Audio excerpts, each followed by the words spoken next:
आज जब आंगन में फूल आए हैं तब मुझे खबर हुई, मैंने तो अमृत के धोखे बीज मिट्टी के बोए थे। अरे ऐसा क्या हुआ, मिट्टी के बीजों से अमृत के फूल। आज जब अपने होने के आसपास होने लगा हूं तो मुझे पता चला मेरे सारे प्रस्थान, गंतव्य और मानचित्र झूठे थे। अरे झूठे मानचित्रों से भी कोई ठीक ठीक पहुंच जाता है। आज जब रंध्र रंध्र प्रकाश फूटने लगा है तो दिखा मेरे सारे उपाय तिमिर को ही घना करने को थे। अरे अंधेरे की युक्ति से प्रकाश का जन्म। आज जब हृदय तनिक आनंद से थिरका है, महोत्सव के गीतों ने अपनी अलाप भेजी है, तो जाना सुख के मेरे सारे उपाय दुख और नर्क की पृष्ठभूमि पर थे। सुख के मेरे सारे उपाय दुख और नर्क की पृष्ठभूमि भर थे। अरे यह कैसी करुणा जिसने सुख दुख के दुष्चक्र प्रयत्न से दोनों से मुक्ति की छलांग दी। आज जब मैं प्रेम के आगोश में सिमट रहा हूं, खिलखिलाकर स्वयं पर हंसते हुए यह जान पा रहा हूं, मैंने सदा प्रेम के मुखौटे घृणारोप बस अपनी ही पूजा की। अरे प्रेम का कैसा यह अनूठा ढंग जो मुझ घृणा को भी आत्मसात कर रहा है। प्रेम का कैसा यह अनूठा ढंग जो मुझ घृणा को भी आत्मसात कर रहा है। आज जब वह ही वह है तो मिटते हुए मैं यह जान रहा हूं, अविनाशी अज्ञेय आनंद उसके हेतु सब संबोधनों में मेरे ही हस्ताक्षर थे। अहो झूठी पुकारों से भी सत्य का आवाहन हो सकता है।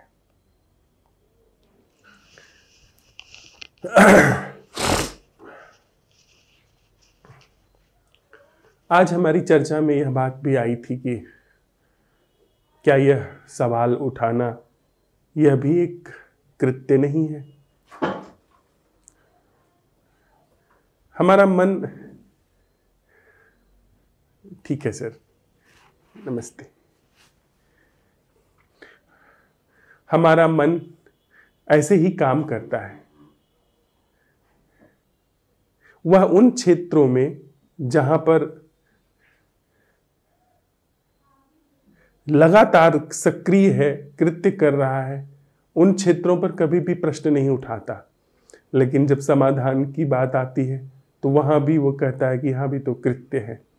कुछ ऐसा मालूम पड़ता है कि जैसे मन समाधान चाहता ही नहीं।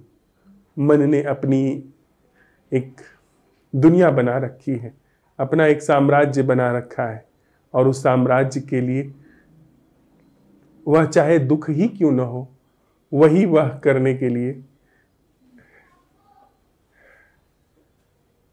सारे प्रयत्न करता रहता है। कविता कह रही है कि मैंने बड़े प्रयास किए हैं, बड़ी ही योजनाएं बनाई हैं, लेकिन आज जब थोड़ा सा सच की झलक मिली है तो ऐसा पता चल रहा है कि मेरे सारे जो प्रयास थे, जो सारे प्रयोजन थे, जो कार्य कारण का संबंध था, वह और यह जो प्रसाद के रूप में समक्ष उभरा है, इन दोनों में कोई सातत्य नहीं है, इन दोनों में कोई मिलन नहीं है, यह दोनों कहीं मिलते नहीं है। प्रयास तो बड़ा ही ओछा था, प्रयास तो बड़ा ही तुच्छ था। हाँ, जो प्रसाद के रूप में बरसा है वह तो अतुल्य है, उसका नापा ही नहीं जा सकता है। और कविता बड़ी मजे की बात कहती है कि अगर प्यास हो, अगर सच को जानने की प्यास हो, दुख से मुक्त होने की प्यास हो, तो झूठे मार्गों से भी कोई पहुंच जाता है। झूठे मार्गों का मतलब कि जो चल पड़ता है वह एक दिन पहुंच ही जाता है। जिसने अपने ऊपर काम करना शुरू किया वह एक दिन पहुंच ही जाता है। लेकिन जो सिर्फ योजनाएं बनाता रहा, जो सिर्फ मीन मेख निकालता रहा, जो सिर्फ तर्क कुतर्क वितर्क करता रहा, उसकी सारी ऊर्जा इसी में खर्च हो जाती है और जीवन पर सम्यक रूप से काम नहीं हो पाता है। भोर की बैठक में हम लोगों ने कैसे निहारना है उस पर चर्चा की, उसको उघाड़ा। हम लोग साथ साथ चलते हुए जो यह जीवन दुख जैसा व्याप्त है, इसको समझने के लिए इस पूरी जीवन संरचना को देख रहे हैं। इसे समझने के लिए देखने के अतिरिक्त और भी ढंग हैं, जिसमें एक सुनना शामिल है। सुनना बड़ी गहरी कीमिया है। सुनने का अर्थ है ऐसे सुनना कि जो मर्म है वह तो आ ही जाए और उस मर्म के सुनने में जो मर्म के परे है वह भी उघड़ जाए। जो सुना जा रहा है वह मर्म तो आ ही जाए और उस सुनने के क्रम में जो सच है वह भी उघड़ जाए, जिस पर हम लोग साथ में चल करके थोड़ा प्रयोग करते हैं, थोड़ा बात करते हैं। जब हम सुनते हैं क्या घटता है? मैं हिंदी भाषा बोल रहा हूं और इस भाषा को अगर समझा जाए, देखा जाए, तो सिर्फ आवाज को उतार चढ़ाव दे करके, लय तुक दे करके संप्रेषित किया जा रहा है। मेरे कंठ की जो आवाज है वह आवाज विशेष तरीके से उतार चढ़ावों के द्वारा संस्कारित होकर के आपके कानों तक प्रवेश कर रही है। और चूंकि आपके अंदर हिंदी भाषा विद्यमान है, हिंदी भाषा की प्रोग्रामिंग वहां पर है, इसलिए वो आप डिकोड कर ले रहे हैं। लेकिन असल में क्या हो रहा है? असल में पहला तल है जिसमें सिर्फ ध्वनि सुनाई दे रही। तो क्या ऐसा संभव है कि हम जब दूसरे को सुने तो उसकी आवाज सुने, ध्वनि, साउंड? सबसे पहले हमारे अंदर जो प्रवेश करती है वह ध्वनि प्रवेश करती है। ध्वनि कानों के ईयर ड्रम से टकरा रही है। इसके बाद उन ईयर ड्रम से हमारे मस्तिष्क में संदेश जा रहा है, इलेक्ट्रिक वेव्स जा रही हैं। वहां पर ऐसी आवाजों के विषय में पहले से संचित अर्थ रखे हुए हैं। अर्थात पहले आवाज, उसके बाद भीतर जाने पर उसके शब्द यानी भाषा, और उसके पश्चात उस भाषा का अर्थ, और उसके पश्चात उसकी प्रतिक्रिया। तो सुनने की क्रिया में यह चार प्रमुख रूप से चरण है। सबसे पहले आवाज सुनाई देना, आवाज का मस्तिष्क में प्रवेश करके, यानी इलेक्ट्रिक वेव्स मस्तिष्क में जाती हैं। वहां पर पहले से उन आवाजों का डाटा रखा हुआ है, उसमें जाकर के वे क्लिक करती हैं और उन वैसी मिलती जुलती आवाजें वहां रखी हुई हैं। तो वो वहां पर उन आवाजों की भाषा को उघाड़ देती हैं कि उस आवाज की भाषा का मतलब क्या है। और यदि कोई पढ़ा लिखा है तो वहां लिपि भी एक पटल पर उभर करके आ जाती है। अन्यथा सिर्फ भाषा, यदि कोई अनपढ़ है तो सिर्फ शब्द आएंगे जो कि आवाज के रूप में होंगे, और उन आवाज का, उस भाषा का विशेष अर्थ हमारे अंदर रखा हुआ है। उस अर्थ को सुन करके फिर हमारे अंदर पूरा आशय प्रकट होता है। आशय प्रकट होता है और आशय प्रकट होने के पश्चात हमारे और भी जो गहरे संस्कार हैं उनके अनुकूल प्रतिक्रिया होती है। तो अगर ठीक से कहा जाए तो 4 नहीं बल्कि 5 तल हैं सुनने के। आवाज यानी ध्वनि, भाषा यानी शब्द, अर्थ यानी उन शब्दों के स्पेसिफिक अर्थ। जैसे मैंने पहाड़ शब्द पहाड़ कहा तो यह जो आवाज गई पहाड़ के उच्चारण में, यह कान में सुनाई दी, कान से वह मस्तिष्क में संकेत पहुंचा, मस्तिष्क में पहाड़ आवाज संकलित है स्मृति में, और वह आवाज तत्क्षण अर्थ प्रकट कर देती है कि पहाड़ का क्या अर्थ होता है। तो वह आकृति उभर करके आ जाती है जिसे पहाड़ कहते हैं। और इसके बाद बहुत सारे शब्दों के क्रम में जो बात कन्वे की जा रही है वह प्रकट हो जाती है। जैसे पहाड़ पर धूप खिल रही है तो अंदर जो हमने देखा सुना जाना है उसके अनुरूप एक चित्र उभर करके सामने आ जाता है। फिर अंतिम जो क्रिया होती है प्रायः हम प्रतिक्रिया करते हैं, जो कि उससे मिलती जुलती नहीं होती है, वो हमारे संस्कारों के अनुरूप होती है। यदि हम सूर्य के उपासक हैं तो उगते हुए सूर्य की रोशनी जब पहाड़ पर फैलेगी तो हम बड़े ही पूजा भाव से उसे देखेंगे, और हम सूर्य के उपासक नहीं हैं तो वो बस एक सामान्य रूप से प्रकृति की घटना होगी। तो प्रतिक्रियाएं हमारे अपने गहरे संस्कारों से आती हैं। तो सुनने की इन सारी जो गतिविधि है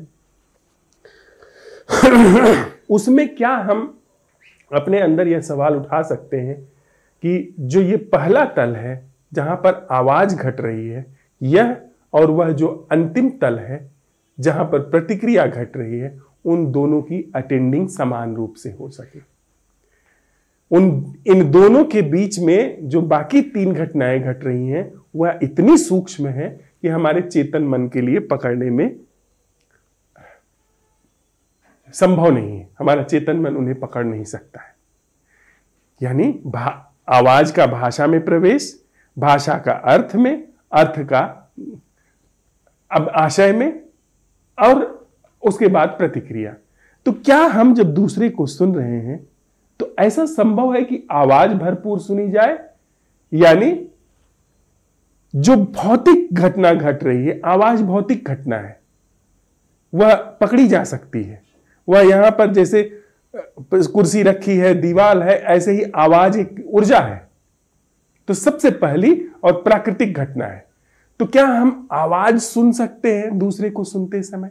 और क्या हम बिना प्रतिक्रिया के जो कहा जा रहा है उसे सुन सकते हैं? यह मिरेकल है, चमत्कार है। बिना प्रतिक्रिया के सुनना और होशपूर्ण रहना, इससे अभूतपूर्व कुछ घटता है। हम लोग अभी इस पर प्रयोग कर सकते हैं।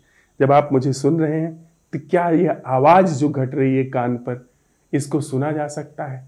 आप मत सुनिए, सिर्फ सवाल उठाइए कि इसका सुनना क्या है, आवाज का। और जब आप सुन रहे हैं तो ये सही कह रहे हैं, गलत कह रहे हैं, या इन्होंने ऐसी ही बात वहां पर कही गई है, लेकिन यह बात वहां भले कही गई है, लेकिन ये जो कह रहे हैं वह सही है, या ये जो कह रहे हैं वो गलत है। जो हमारे अंदर प्रतिक्रिया चल रही है, जो नाप जोख चल रही है, जो कहा जा रहा है उसको लेकर के, क्या हम उसके बिना सुन सकते हैं? यानी जब तक सुना जा रहा है तब तक हमारे तई भौतिक प्रक्रिया तो हो, साइकोलॉजिकल प्रक्रिया ना हो। भौतिक प्रक्रिया से आशय है आवाज सुनाई देना, भाषा, अर्थ, यह जरूरी है। आवाज को भाषा तक ले जाना, अर्थ तक ले जाना, यह जरूरी है। लेकिन प्रतिक्रिया हमारे संस्कारों से आती है। हिंदी भाषा का कोई भी व्यक्ति है जो हिंदी भाषा जानता है, वह पहाड़ शब्द का समान अर्थ करेगा। लेकिन प्रतिक्रिया हिंदी भाषा के व्यक्ति की अलग अलग हो सकती है। यदि वह मंदिर के संदर्भ में है तो एक हिंदू अलग तरीके से देखेगा उस मंदिर शब्द को, मुसलमान अलग तरीके से देखेगा उस मंदिर शब्द को। यह अलग अलग प्रतिक्रियाएं। तो यह जो अलग प्रतिक्रिया है, बिना इसके क्या जो भौतिक जरूरत है मन की वहां तक हम सुने और मौन रहे, मतलब वहां तक सुना जाए और उसके आगे प्रतिक्रियाएं न चले। हम लोग चलते हैं ना कि जैसे मैं बोल रहा हूं तो आप लगातार बीच में सोच रहे हैं कि यह सही है यह गलत है। इसमें जो बात कही जा रही है वह पूरी पहुंच नहीं पाती, वह जो बफर का काम कर जाती है प्रतिक्रिया। लेकिन यदि आप इस सवाल के साथ सुन रहे हैं तो दो घटना घटेगी, इसको परखते चले हम। पहली, प्रतिक्रिया रुक जाएगी, दूसरा वहां अवेयरनेस जगह ले लेगी बिना हमारी कोशिश के। उस अवेयरनेस में अगर यह बात जो कही जा रही है वह जीवन पर लागू होती है तो फिर वह जीवन का हिस्सा हो जाएगी, और अगर लागू नहीं होती है तो फिर वो वहीं की वहीं गिर जाएगी। तो अगर ऐसी श्रवण की कला को हम उपलब्ध हैं तो हमको किसी से पूछने जाने की जरूरत नहीं है कि सच क्या है। जीवन के संदर्भ में, संबंधों के संदर्भ में, जैसे किसी ने कहा संबंध कालातीत है, समय से परे है। इसे सुना गया, इसे परखा गया। परखा गया का मतलब इसका अर्थ जो है वहां तक हुआ और उसके बाद प्रतिक्रिया नहीं है, वहां पर सिर्फ अवेयरनेस है। तत्क्षण वह राज उघड़ गया कि संबंध कालातीत है। संबंध का मन की प्रक्रिया से कुछ भी लेना देना नहीं है। मन समय है। किसी ने कहा कि तुम एक दुष्ट व्यक्ति हो, इस चीज को सुना गया, आवाज सुनी गई, शब्द वहां पर प्रकट हुए, उसका अर्थ आया, प्रतिक्रिया नहीं आई। क्योंकि यह सवाल है वहां पे कि क्या बिना प्रतिक्रिया के सुना जा सकता है। वह अर्थ वहीं पर गिर गया, वह अर्थ वहीं पर धराशायी हो गया, उसकी बात वहीं खत्म हो गई। क्योंकि अगर वह व्यक्ति जो कह रहा है वह बात झूठ है तो उसमें आगे बढ़ने का कोई प्रश्न ही नहीं पैदा होता, और अगर वह व्यक्ति जो बात कह रहा है वह सच है तो मेरे लिए तो बहुत शुभ है कि मैं उस पर काम कर सकूं, उस पर अवलोकन कर सकूं, उसके प्रति जाग सकूं। इसलिए इसका सम्यक अर्थ प्रकट हुआ।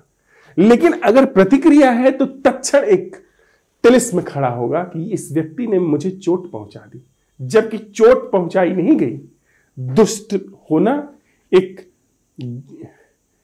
एक भाव दशा है, एक शरारत है, और अगर वह है तो उस पर काम किया जाना चाहिए। अगर वह नहीं है तो बात खत्म हो गई। लेकिन उसको मैंने अपने से अपनी छवि के अनुकूल उसको जोड़ करके देख लिया कि मुझे दुष्ट कहा गया तो मैं आ गया, मैं दुष्ट हूं तो यह मैं वाली जो चीज है वह उस तथ्य के अवलोकन को, उस तथ्य के परीक्षण को विकृत कर दी। तो अगर ठीक से सुना जाए, आज हम लोग दोपहर में इस पर भी चर्चा कर रहे थे कि क्या हम जब सुन रहे हैं तो 5 सेकंड का गैप दे सकते हैं। 5 सेकंड का अंतराल, छोटा प्रयोग है कि दूसरा व्यक्ति जब पूरा कर दे तब हम बोलें। इसमें क्या होगा कि हम क्या करते हैं, दूसरा व्यक्ति बोल रहा है, हमारे भीतर नरेशन चलता रहता है, सही कह रहा है, गलत कह रहा है, अच्छा कह रहा है, बुरा कर रहा है, और कई बार दूसरे को हम बोलने नहीं देते हैं और अपनी बात रख देते हैं, दूसरे के मुंह से बात छीन लेते हैं। तो न उसकी बात पूरी हो, न वो मुझे सुन रहा है, न मैं उसे सुन रहा हूं। लेकिन अगर कोई प्रतिक्रिया नहीं है तो दूसरे को जो सुना जा रहा है वह भी थोड़ा अवेयर हो जाएगा कि मैं अनर्गल तो नहीं बक रहा हूं, और मैं भी दूसरे को जब सुनूंगा तो उसका मर्म भी प्रकट हो जाएगा कि वो क्या कह रहा है। पर हमारा मैं जो है वो बड़ी जल्द, वो जानता है कि अगर कोई सही बात अंदर आ गई तो मेरा गिरना हो जाएगा, मेरा विसर्जन शुरू हो जाएगा। इसलिए वो चीजों को तोड़ फोड़ करके, चीजों को हेर फेर करके, छेड़छाड़ करके उसको देखने के लिए जल्दी में रहता है। तो क्या ऐसा संभव है कि जब हम कुछ सुन रहे हैं तो उसमें आवाज भरपूर सुनी जाए और बिना प्रतिक्रिया के सुना जाए? आप जब बोल रहे हैं तो आपको मैं बिना प्रतिक्रिया के सुनूं। जो कह रहे हैं वो पूरा आशय भीतर मेरे प्रवेश कर रहा है, प्रतिक्रिया कुछ नहीं। आपका पूरा मर्म मेरे भीतर आ गया अवेयरनेस में, जो आपने कहा, और मेरी पूरी संरचना अब उसका परीक्षण कर रही है अवेयरनेस में, न कि मेरे ज्ञान से। ज्ञान तो जो है, लेकिन अवेयरनेस। तो जिंदगी के क्षेत्र में अगर कोई बात लागू होगी तत्क्षण जगह ले लेगी। अब हम लोग असंभव प्रश्नों पर प्रयोग करते हैं। अगर असंभव प्रश्न की कीमिया कोई सिर्फ सुन भर ले, सिर्फ सुन ले ठीक से, तत्क्षण रूपांतरण घटित हो जाएगा। क्यों? क्योंकि सत्यापित हो गया ना सुनने के साथ साथ। आपने मुझसे कहा कि जो आप सुन रहे हैं क्या वह बिना प्रतिक्रिया के सुना जा सकता है? और आपके कहने के साथ ही मैं इस सवाल को उठा रहा हूं कि क्या बिना प्रतिक्रिया के सुनना संभव है? प्रतिक्रिया यानी मैं। अगर प्रतिक्रिया यांत्रिक रूप से नहीं चल रही है तो वहां फैक्ट्स हैं केवल, और आपके कहने में ही मैंने बिना प्रतिक्रिया के सुना, बात खत्म हो गई। असंभव प्रश्न की कीमिया ने मेरे अंदर जगह ले लिया। यानी अब तक का जो एक तथ्य था कि जीवन मैं के ही द्वारा संचालित हो सकता है, वह बात अब जीवन से समाप्त हो गई। जीवन बिना मैं के जिया जा सकता है, जीवन बिना मैं के चल सकता है सम्यक रूप से, यह बात उघड़ करके आ गई। सिर्फ सुनने में ही मर्म सारा पता चल गया। ऐसा हमारी क्या आदत है, और वह थोड़ा सा लौकिक अर्थों में ठीक भी है। मुझे आप कहते हैं, मैं आपसे पूछता हूं कि मुझे चंडीगढ़ जाना है। आप कहते हैं कि यह रहा नक्शा, आप यहां से फला जगह जाइए, फला जगह कांगड़ा जाइए, ऊना जाइए, आनंदपुर साहब जाइए, उसके बाद चंडीगढ़ पहुंच जाएंगे। तो मैं अपने अंदर वह नक्शा खींच रहा हूं और उस नक्शे को मैं फॉलो अप करूंगा, क्योंकि जो आप बता रहे हैं वो बाह्य संदर्भ में है। पर आप मेरे अंदर के संदर्भ में कोई चीज कह रहे हैं कि क्या बिना मैं के जीना संभव है। इस बात को मैंने रिसीव किया, और रिसीव करने आपके कहने के साथ ही मेरे अंदर यह प्रश्न काम कर गया कि क्या बिना मैं के जीना संभव है। यानी मैं अपने भीतर जीवन में कोई छेड़छाड़ नहीं कर रहा हूं, जीवन में कोई ये होना चाहिए, ये नहीं होना चाहिए, ऐसा नहीं कह रहा हूं। मैं चुप हूं। क्या वहां पर तुरंत ही जीवन सत्यापित नहीं हो गया कि मैं कुछ नहीं कर रहा हूं पर भी फिर भी जीवन बह रहा है। सांसें चल रही हैं, प्राण है अंदर, बह रहा है, मेरे अंदर विचार चल रहे हैं। और अगर हमने सवाल यह उठाया क्या बिना विचारों के जीवन संभव है, तो क्या ये शरीर कोलैप्स हो जाएगा? नहीं होगा, बल्कि विचारों का जो तिलिस्म है वो गिर जाएगा। इस सवाल के साथ ही कि क्या बिना मैं के जीवन संभव है, मैं की संरचना गिर गई, क्योंकि तुरंत उसका सत्यापन हुआ कि इस सुनने में क्या बिना मैं के सुनना संभव है। संभव है। मैं यानी प्रतिक्रिया, तत्क्षण वह चीज घट गई। आप देख रहे हैं, यह सुनना मिरेकल है, चमत्कार। हम लोग चमत्कार की बात कर रहे थे ना, बड़े से बड़ा चमत्कार यह है सुनना, बड़े से बड़ा चमत्कार है देखना। सुनने में ही जीवन आमूल रूपांतरित हो सकता है, बिना मैं के देखने में ही जीवन आमूल रूपांतरित हो सकता है। अब आप वह व्यक्ति नहीं रहे जो यह सोचता था कि मैं नहीं, यह व्यक्ति कहीं मुझे छल न ले। नहीं, प्रज्ञा काम कर रही है वहां। तो आज हम लोग इसी प्रश्न के साथ रहते हैं, इसी प्रश्न का अवलोकन करते हैं कि क्या हमारे भीतर जो भी कुछ चल रहा है, जब हम बाहर किसी को नहीं सुन रहे हैं, ठीक है, हम अपने साथ हैं, तो उस समय यह सवाल उठाएं कि मेरे भीतर जो बातचीत चल रही है, हम सबके अंदर बातचीत चल रही है ना, क्या इस बातचीत को बिना मैं के सुना जा सकता है। आज दोपहर में यह सवाल भी आया था कि भीतर हम लोग भी विपस्सना में तो देखते हैं ना, यहां फर्क है। मैं देखता हूं विपस्सना में भीतर जो चलता है, लेकिन यहां हम बात कर रहे हैं क्या भीतर जो भी कुछ चल रहा है उसको बिना मेरे हस्तक्षेप के सुना जा सकता है, जो बातचीत चल रही है। सर देखिए इस चीज को, मैं अगर अपने अंदर ये सवाल उठा रहा हूं कि मेरे अंदर जो भी कुछ बातचीत चल रही है, क्या इसलिए बिना मेरे हस्तक्षेप के सुना जा सकता है? क्या वहां तत्क्षण एक अवेयरनेस जगह नहीं ले ली? ऐसी अवेयरनेस जिसका पहले पता नहीं चला था। चीजें चल रही हैं और आप कुछ नहीं कर रहे हैं, धीरे धीरे वह गिर गया। आपने बिना मैं के सुनने का प्रश्न उठाया, सारी बातचीत भीतर गिरनी शुरू हो गई। प्रयोग करिए, देखिए इस चीज को। तो जब दूसरा बोल रहा है तब चुपचाप बिना उसको पता चले हम इस सवाल को उठाएं कि जो श्रीमान कह रहे हैं क्या इनको सुनना, बिना वो कुछ भी अनर्गल कह रहे हैं। कोई गाली दे रहा है उसको सुनिए, कोई चाटुकारिता कर रहा है उसको सुनिए, कोई अपशब्द कह रहा है उसको सुनिए, कि बिना मैं के सुनना क्या है। तो अगर कोई अर्थपूर्ण बात होगी जीवन का हिस्सा हो जाएगी, अनर्थपूर्ण बात होगी नहीं चिपकेगी। और अगर कोई बाहर नहीं है सुनने सुनाने के लिए, तो भीतर जो चल रहा है क्या उसको बिना मैं के सुना जा सकता है? जो बातचीत भीतर चल रही है, आप पाएंगे कि सारी फालतू की चीजें धड़धड़ा कर गिर गई, कोलैप्स हो गई, और सिर्फ जो जरूरत की चीज है वो जब जरूरत है तब आएगी, तब जगह लेगी। तो आज रात में इसी प्रश्न के साथ हम लोग प्रयोग करते हैं और कल फिर इस जो भी अवलोकन होगा उसे साझा करेंगे। थोड़ी देर के लिए हम लोग साथ में बैठते हैं।